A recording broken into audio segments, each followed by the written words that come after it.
Bonjour tout le monde, ici Drake Benoit Leblanc et Will McGrew et aujourd'hui on présente un nouveau série qui s'appelle Cahiers Louisianais. C'est une série où on va présenter vous avec des nouvelles informations sur l'histoire de la Louisiane qui est dans corrélation avec les événements qui passent aujourd'hui. Donc Will, qu'est-ce qu'on commence avec aujourd'hui? On commence avec la pointe aux chiens. Wow! Mais est-ce qu'il y avait juste quelque chose qui passait avec l'école d'immersion là-bas dans Pointe-aux-Chênes, comme récemment? Oui, exactement. Donc, l'école publique, l'école élémentaire Pointe-aux-Chênes, qui a été fermée l'année dernière, va rouvrir cette année, l'année prochaine, avec la nouvelle loi qui a été passée pour ouvrir une école d'immersion franco-indienne, la première du pays là-bas, à la pointe. C'est magnifique qu'est-ce qui est passé quand il y a une communauté forte qui travaille si fort, qui fait, qu'est-ce qu'on dit en anglais, le footwork. Donc, c'est ça. Et donc vendredi passé, on est allé à la pointe pour voir le gouverneur qui est venu pour signer la loi pour ouvrir l'école. Allons voir. Le gouverneur John Bell Edwards, le plus haut représentant du peuple louisianais, est venu en bas du bayou par hélicoptère vendredi passé pour une cérémonie de signature de la loi HB 261 au centre communautaire de la tribu indienne Pointe-aux-Chiens. Dans un bref discours avant la signature, le gouverneur a souligné l'importance historique de cette victoire de la tribu Pointe-aux-Chiens, des gens du Pointe-aux-Chênes en général et de la communauté francophone de toute la Louisiane. Il a aussi remarqué que l'investissement étatique dans des communautés en première ligne face aux ouragans est indispensable pour les protéger pendant cette saison cyclonique et celle du futur. Ce projet de loi qui autorise l'école Pointe-aux-Chiens comme une école publique indépendante basée dans le village de Pointe-aux-Chênes avait reçu un soutien unanime dans les deux chambres de la législature de Louisiane. L'institution scolaire aura le mandat de maintenir la culture unique de cette communauté franco-indienne et cadienne à travers l'éducation en immersion française. Tanner McGee, le speaker pro tempore de la Chambre des députés et le représentant du district qui inclut Pointe-aux-Chênes, a remercié les leaders de la tribu Pointe-aux-Chiens et les autres personnes dans la communauté et à travers l'État qui a contribué au succès de cette loi dont il était l'auteur principal. Le sénateur de la région, Big Mike Fessy, qui a défendu la loi HB 261 dans la Chambre haute, était aussi présent à l'événement au centre communautaire de la tribu Pointe-aux-Chiens. Parmi des dirigeants et familles invités se trouvait ici le président de la paroisse Terrebonne, Gordy Dove, l'ancien sénateur étatique, Marty Chabert, le chef indien Albert Naquin de l'île à Jean-Charles, et quelques-uns des parents qui avaient porté plainte contre le comité scolaire de Terrebonne pour la fermeture de l'école élémentaire Pointe-aux-Chênes en juin 2021, l'année dernière. Le comité d'administration de 13 personnes de la nouvelle école Pointe-aux-Chiens sera élu à majorité par les tribus franco-indiennes des paroisses Terrebonne et Lafourche, avec une reconnaissance de l'État louisianais. La tribu Pointe-aux-Chiens, la nation Jean-Charles Choctaw, la nation unie Homa, la bande Grand Caillou du Lac du Biloxi Chitimacha Choctaw et la bande Bayou Lafourche du Biloxi Chitimacha. Les autres 6 membres seront probablement des résidents de Pointe-aux-Chênes, à grande majorité cadienne et franco-indienne, ou des experts louisianais dans l'éducation francophone. Le comité sera constitué dans les prochains mois et sera chargé de reconstruire l'école après les dommages de l'ouragan Ida et de préparer l'ouverture de l'école pour des élèves de la pointe entre pre-K et la 4e grade en août 2023. Le gouverneur Edwards a mentionné ici la possibilité que l'école pourrait rajouter des grades dans les prochaines années, donner la grande demande pour l'éducation francophone dans la région. Avec Ethan Castille à la Pointe-aux-Chiens, Will McGrew pour Louisiane. C'est très cool que le gouverneur vienne au Pointe-aux-Chênes pour parler aux membres de la communauté. Et je pense qu'on a 2 invités spéciaux qui ont des travail qui est vraiment nécessaire pour la communauté, pas juste seulement au Pointe-aux-Chênes, mais dans la Louisiane autour. Et est-ce que tu peux parler un petit plus de cet invité spécial qu'on avait? Oui, effectivement. La nouvelle école, ça va être une victoire pas seulement de la tribu Pointe-aux-Chênes, comme tu as dit, toute la communauté de Pointe-aux-Chênes, mais aussi toute la francophonie louisianaise. Et on a collaboré avec beaucoup de monde pas seulement de la pointe, mais un peu de tout partout. Donc, nos deux invités montrent un peu cette francophonie partout dans l'État. Donc, d'abord, on a Jimmy Demangeau, qui est un des avocats de quelques-uns des parents à Pointe-aux-Trembles, qui a lutté contre la décision pour fermer l'école et pour avoir une école d'immersion là-bas. Donc, il va nous parler de la perspective juridique et légale. Et puis, Tia Lebrun, une experte en éducation en immersion, va nous parler du côté éducatif et comment on peut avoir une bonne école d'immersion à la Pointe et tout partout en Louisiane. Deux experts qu'on apprécie beaucoup les informations qu'ils partagent avec nous, donc on y va. On y va. Bonjour Jimmy. Bonjour Will, comment ça va? Ça va bien et toi? Oh, très très bien. Donc, pour commencer, est-ce que tu peux nous dire un petit peu à propos de toi? Quoi c'est ton nom? Et oui. Oui, merci. Je m'appelle Jimmy Demangeau, je viens de Lafayette, je suis avocat ici. Mais la première chose, je dois te dire, mon français est comme ça. C'est difficile pour moi, beaucoup de temps. Oui, c'est vrai pour tout le monde. Mais je viens de Lafayette, ma famille habite ici. Mon oncle était James Demangeau, le fondateur de Coderfield, Council pour le développement de français en Louisiane. Il est mort beaucoup en passé, mais il était un bon avocat pour la langue française en Louisiane. Et mon père aussi. Et il était congressman oui, aussi. C'est vrai. Et pourquoi il a fondé le Coderfield? Well, après la politique, après le congrès et tout ça, il a pratiqué la loi en Lafayette. Avocat très bien. Et pour le temps, ça c'est un besoin pour savoir la langue française. Il était beaucoup mauvais pour les gens ici. Et il a la force, le pouvoir, le power, avec l'expérience de congrès et la politique, en charge du mouvement français. Il a connu beaucoup de législateurs ici. Il a connu le gouverneur John McKeithen de Nord-Louisiane. Il était un bon avocat pour le programme. C'est ironique. Même s'il était du Nord. Oui, le Nord-Louisiane. Il vient de Columbia, Louisiane. Il ne connaît pas le Cajun, except pour la politique ici, avec le Dode et le Blanc et tout ça. Anyway, c'est ça. Il a un besoin de sauver la langue. Et avec les ressources, l'argent, tout ça, il était très succès avec le mouvement de français, avec Coderfield. C'est ça. Et puis, c'est bon, tu as dit avec les législateurs et tout ça, il a travaillé avec eux, avec le Coderfield. Et donc, récemment, nous autres, on a travaillé un peu avec les législateurs pour les Indiens, les familles indiennes à la Pointe-aux-Trembles. Oui. Et donc, on sait que dans une année, l'école va ouvrir pour les Indiens, mais aussi les Cajuns, là-bas à Pointe-aux-Trembles. Et donc, qu'est-ce que tu penses de ça? Well, c'est la première chose aussi, beaucoup merci à vous. Et beaucoup ont parlé toute la tribu de Pointe-aux-Trembles. C'est un genre de tremendous fier, de grands, great people. Ça c'est un autre. Je pense qu'un mauvais mouvement de la Terrebonne Parish School Board a fermé l'école. C'est l'école Pointe-aux-Trembles est le lifeblood et la cour de la tribu Pointe-aux-Trembles, la communauté de Pointe-aux-Trembles. Pour tous les gens. Mais c'est mauvais. Il a décidé de fermer l'école.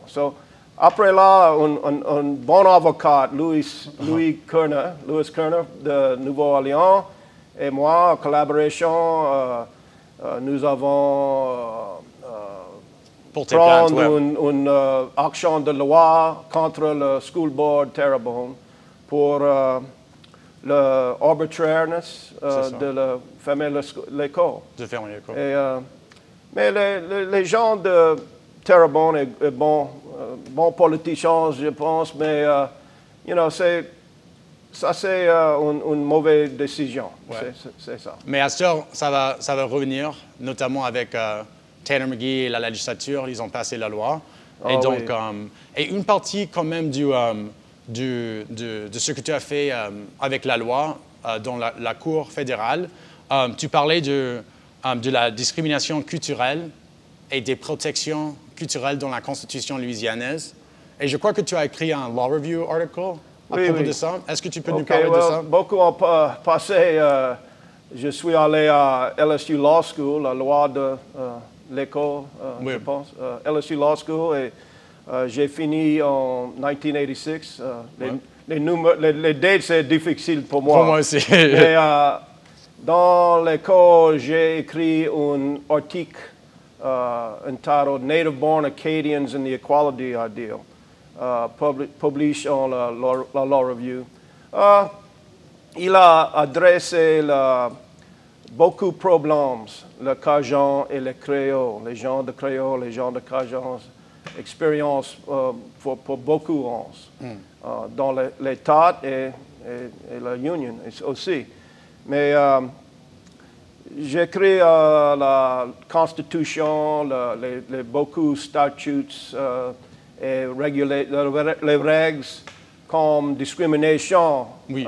contre les gens pour National Origin Status. Non, oui, c'est ça. Et le Cajun gagné le status de National Origin avec un grand case process.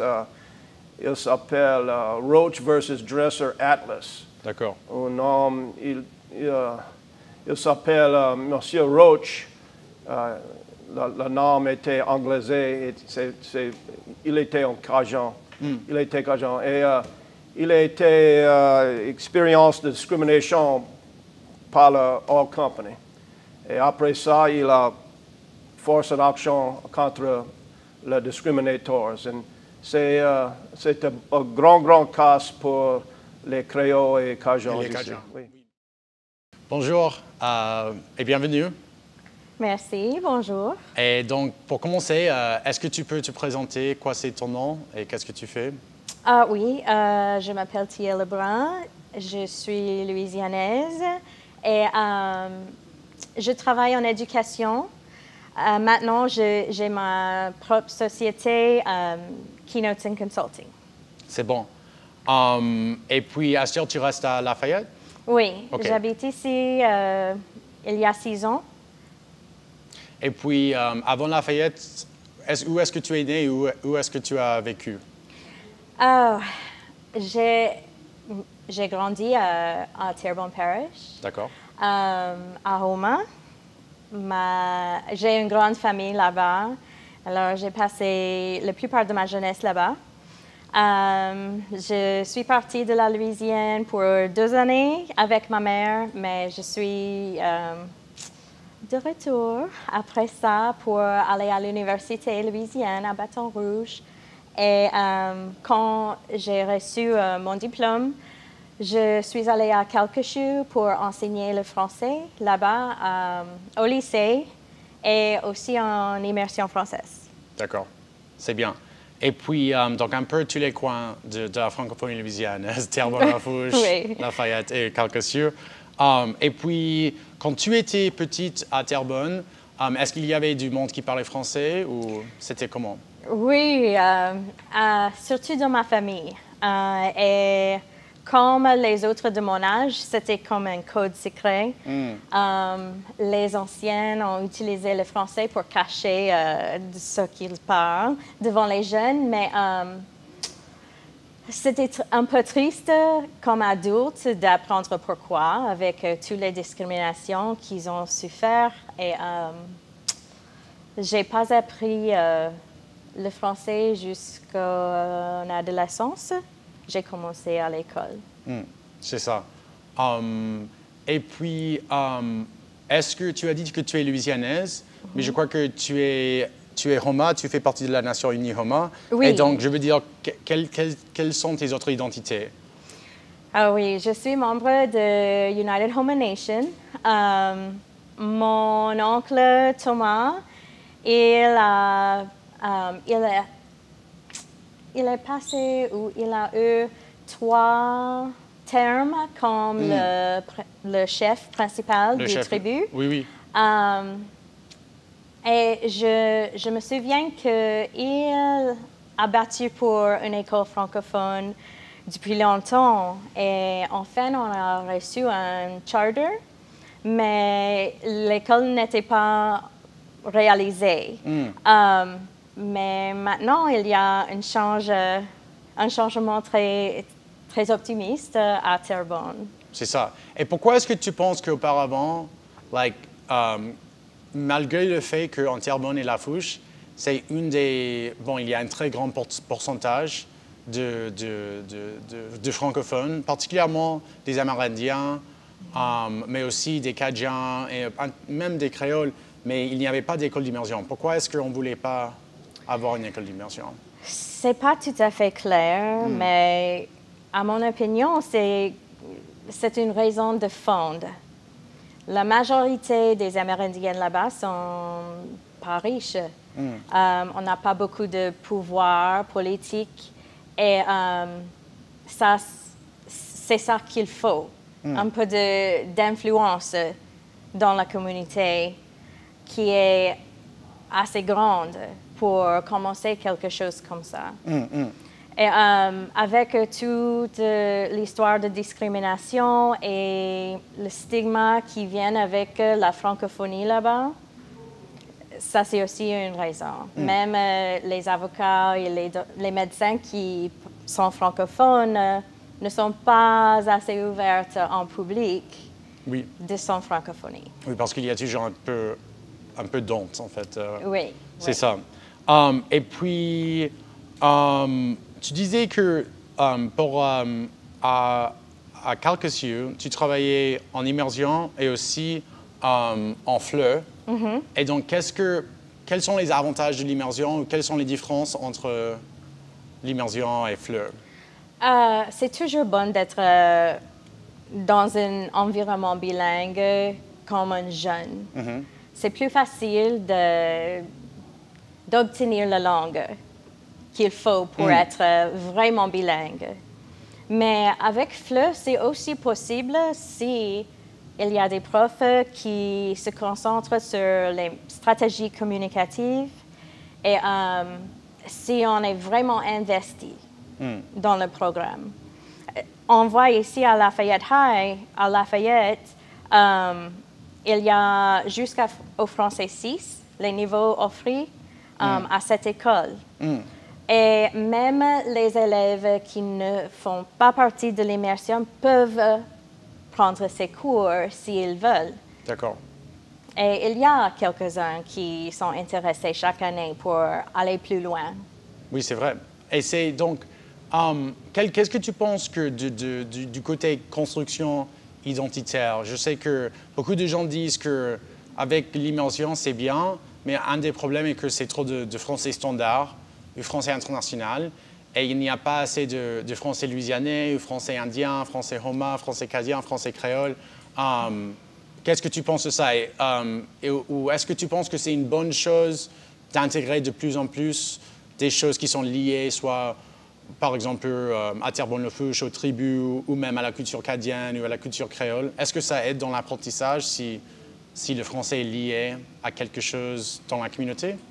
Oui, c'est toujours davantage d'avoir des connexions avec la communauté. Mais à mon opinion, vraiment, tous les Français sont précieux. C'est ça.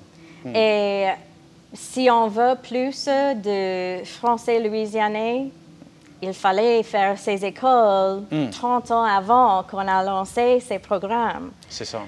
Maintenant, il y a juste un peu de gens qui ont cette capacité de français antique, que je dis à ma grand-mère que son français est beaucoup plus valable que le mien, mais c'est juste quelque chose qu'on a fait trop tard pour avoir une majorité de français louisienais ou de créole louisianais. C'est ça. Et au moins, ce qu'on peut faire et ce qu'on dit souvent est qu'en enseignant le français aux petits, on peut pratiquer avec la famille et comme ça, on peut louisianiser un peu le français. Et il y a aussi des formations pour les profs internationaux oui.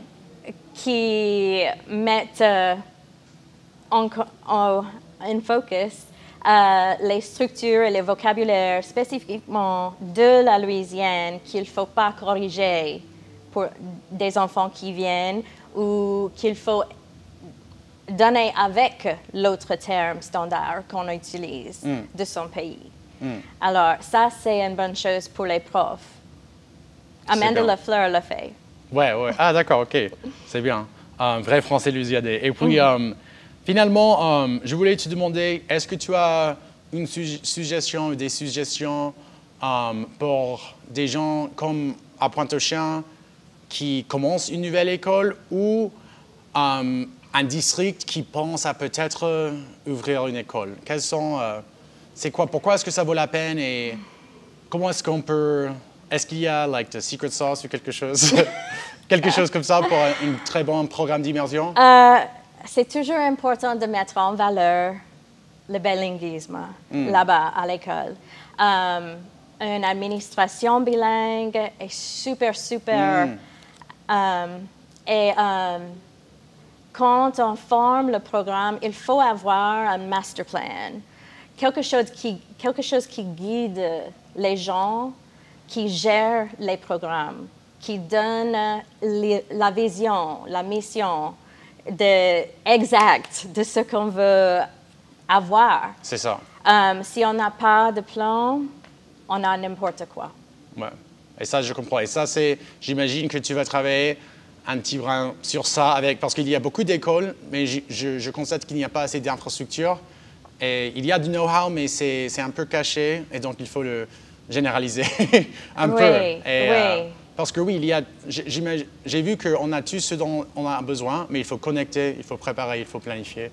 Et j'espère qu'on planifie bien pendant cette année scolaire, avant de lancer l'école, car c'est vraiment fondamental d'avoir quelque chose en place qui est concret pour guider l'administration et les profs. Et les profs, c'est ça.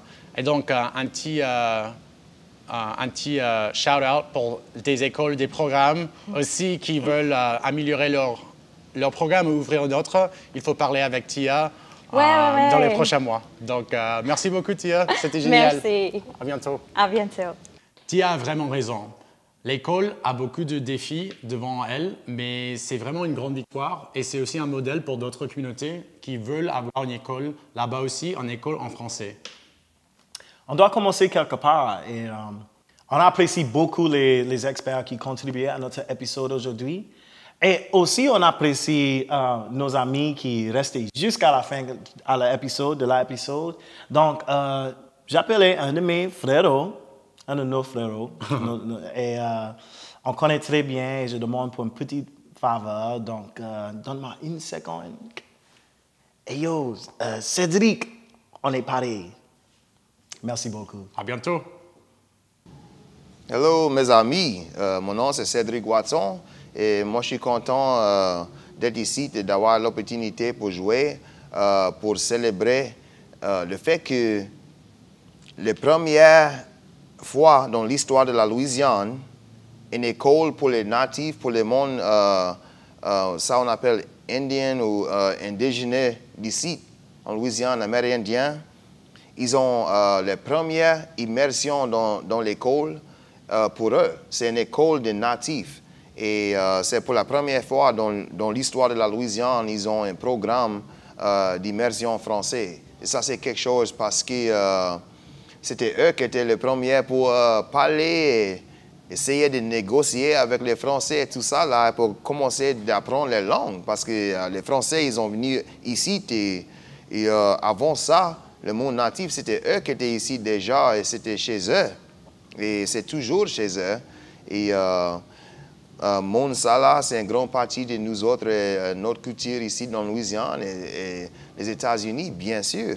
Et surtout, c'est pour voir quelque chose comme ça veut dire que l'avenir des États-Unis et l'avenir de la culture américaine et le respect pour les vrais Américains, ça me montre beaucoup quelque chose là.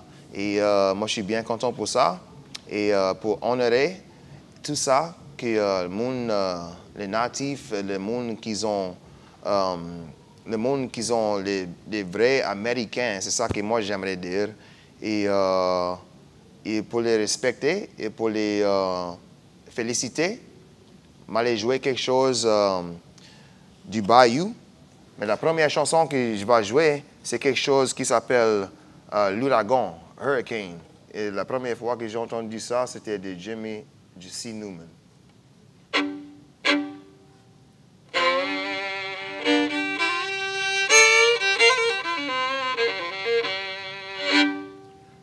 Miles out in the Gulf Stream, I can hear them south winds moan.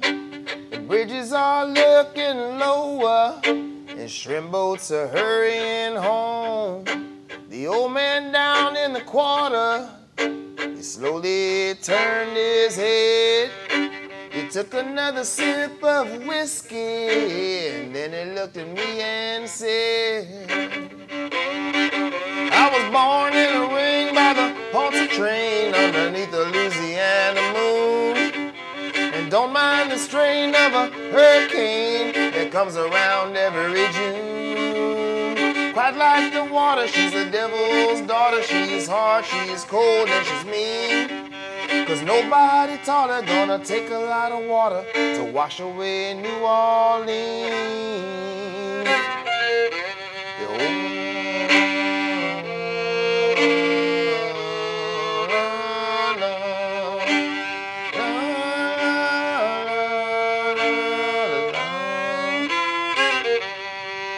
Well, a man came down from Chicago. He say he gonna set that levee right.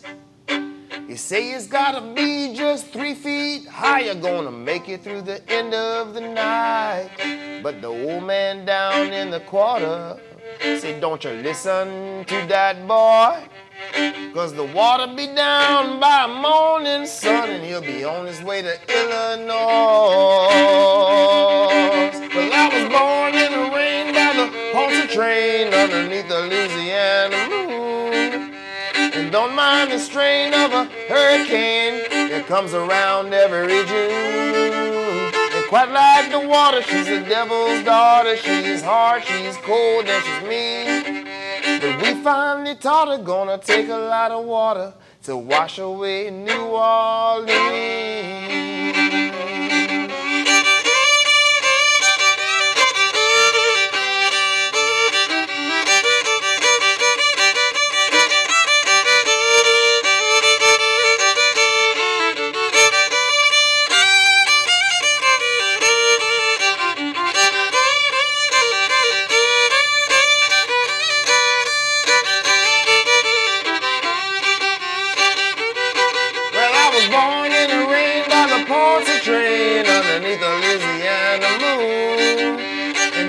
The strain of a hurricane that comes around every June. And quite like the water, she's the devil's daughter. She's hard, she's cold, and she's mean. But we finally taught her gonna take a lot of water to wash away New Orleans.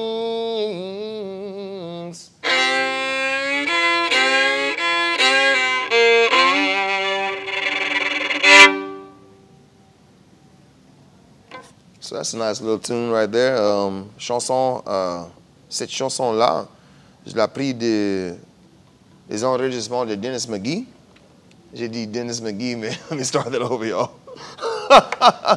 C'est les enregistrements de Jimmy C. Newman. Et oui, j'ai acheté ça au truck stop quand moi j'étais jeune, à Saint-Philippe, au Texas, là. Et j'ai découvert cette chanson, ça, là. Originalement, c'était une chanson de la musique rock. Mais je vais vous jouer une chanson plus traditionnelle. Ça, c'est une chanson de Bayou. Et c'est quelque chose qui a beaucoup à voir avec mon natif aussi. Et la manière de vivre ici dans Louisiane. Et monde de Bayou, comme les Cajuns, les Créoles et tout quelqu'un de la campagne qui ont fait leur vie aux côtés du Bayou, le monde des grands chasseurs, les pêcheurs et tout ça. Là.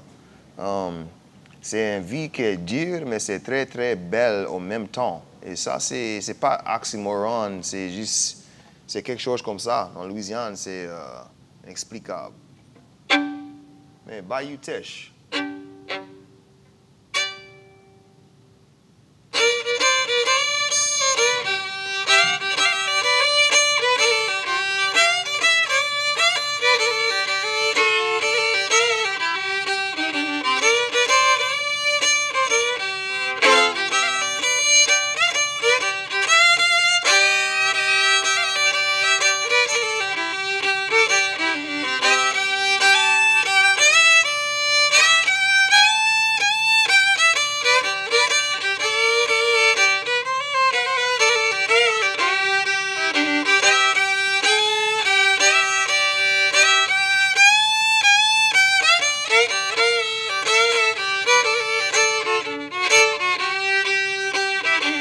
J'ai prié, j'ai braillé pour t'avoir avec moi, c'est Bayou Teche. Mais les jours tu m'as quitté, ça mille lampes, dans mes yeux, j'apprends crever dans la misère.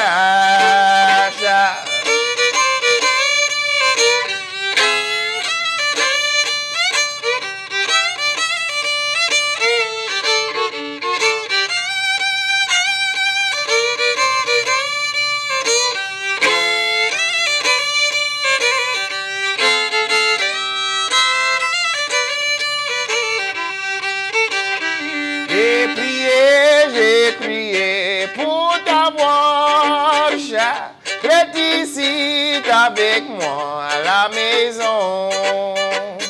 Gardons bien, ça t'a fait, t'es tout contre moi,